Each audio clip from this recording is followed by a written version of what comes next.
नमस्कार दोस्तों, आप सभी का एक बार फिर से स्वागत है आपके अपने चैनल भक्ति की शक्ति में। आप सभी को आने वाली कामदा एकादशी की बहुत बहुत शुभकामनाएं। चैत्र मास के शुक्ल पक्ष में आने वाली कामदा एकादशी अपने नाम के अनुसार ही सभी मनोकामनाओं को पूर्ण करने वाली मानी गई है। एकादशी तिथि भगवान श्री हरि को अत्यंत प्रिय होती है। साथ ही साथ श्याम भक्तों के लिए भी एकादशी बहुत ही महत्वपूर्ण होती है। इस दिन किया गया जप, तप और भक्ति मनुष्य को अनंत गुना अधिक फल प्रदान करती है। ऐसा माना जाता है कि पूरे वर्ष में हम सभी व्रत कर ले और एक एकादशी का व्रत कर ले तो वो बराबर फलदायी माना जाता है, यानी कि इतने पुण्यशाली ये पावन तिथि होती है। तो भक्तों, आइए इस पावन अवसर पर हम सब साथ मिलकर सुनते हैं कामदा एकादशी की अद्भुत पौराणिक कथा। एक समय की बात है जब महाराज युधिष्ठिर ने भगवान श्री कृष्ण से पूछा, हे केशव, चैत्र मास के शुक्ल पक्ष की एकादशी का नाम और उसका महत्व क्या है? कृपा मुझे इसकी विधि भी बताइए। तब भगवान श्री कृष्ण ने कहा, हे युधिष्ठिर, यह प्रश्न पहले महाराज दिलीप ने अपने गुरु वशिष्ठ ऋषि से पूछा था। अब वही कथा मैं तुम्हें सुनाता हूँ। प्राचीन समय में रत्नपुर नामक गंधर्व और किन्नरों के राज्य में उनके राजा पुंडरीक निवास करते थे।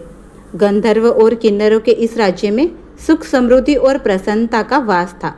इस राज्य में एक श्रेष्ठ अप्सरा ललिता अपने पति गंधर्व ललित के साथ रहती थी। वे दोनों सदा एक दूसरे के प्रेम में लीन रहते थे। एक दिन ललित राजा पुंडरीक की सभा में नृत्य और गायन प्रस्तुत कर रहा था, परंतु उसके साथ उसकी प्रिय पत्नी ललिता नहीं थी।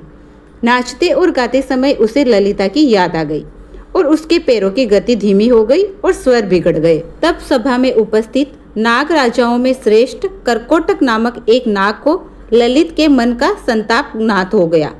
उसने राजा पुंडरीक को ललित के पैरों की गति रुकने एवं गायन में गलती होने की बात बता दी। कर्कोटक की बात सुनकर राजा पुंडरीक को गुस्सा आ गया और गुस्से में भरकर उन्होंने ललित को श्राप दे दिया, हे मूर्ख, तू मेरे सामने गायन प्रस्तुत करते हुए अपनी पत्नी को याद कर रहा है, इसलिए मैं तुम्हें नरभक्षी राक्षस बनने का श्राप देता हूँ। महाराज पुंडरीक के इतना कहते ही वह गंधर्व विशाल राक्षस बन गया। उसका भयंकर मुख और विकराल आंखें भी, जिन्हें देखकर भय उत्पन्न होता था। ऐसा राक्षस होकर वह अपने कर्मों का फल भुगतने लगा। जब उसकी प्यारी पत्नी ललिता को इस बात का पता चला तो वह बहुत दुखी हुई। ललिता अपने पति की विकराल आकृति देखकर मन ही मन सोचने लगी कि क्या करूं, कहाँ जाऊं, मेरा पति बहुत कष्ट भुगत रहा है। वह रोती हुई जंगलों में अपने पति के पीछे पीछे घूमने लगी। जंगलों में घूमते घूमते उसे एक सुंदर आश्रम दिखाई दिया, जहाँ एक शांत मुनि बैठे हुए थे। ललिता शीघ्र उनके पास गई और मुनि को प्रणाम करके उनके सामने खड़ी हो गई। उस दुखी नारी को देखकर मुनि बोले, तुम कौन हो और यहाँ कैसे आई हो?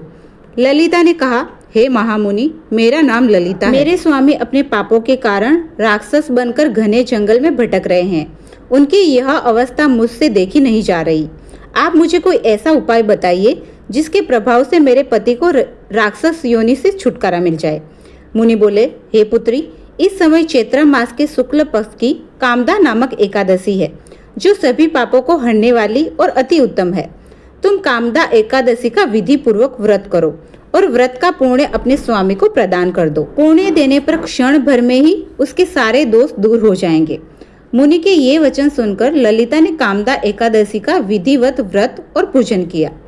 पूजन करने के बाद वह ब्राह्मण ऋषि के समीप गई और अपने पति के उद्धार के लिए यह वचन कहने लगी, मैंने जो यह कामदा एकादशी का व्रत किया है, उसके पुण्य के प्रभाव से मेरे पति को राक्षस योनि से मुक्ति मिल जाए। ललिता के इतना कहते ही क्षण भर में ललित का पाप दूर हो गया और उसने पुनः अपना दिव्य देह धारण कर लिया।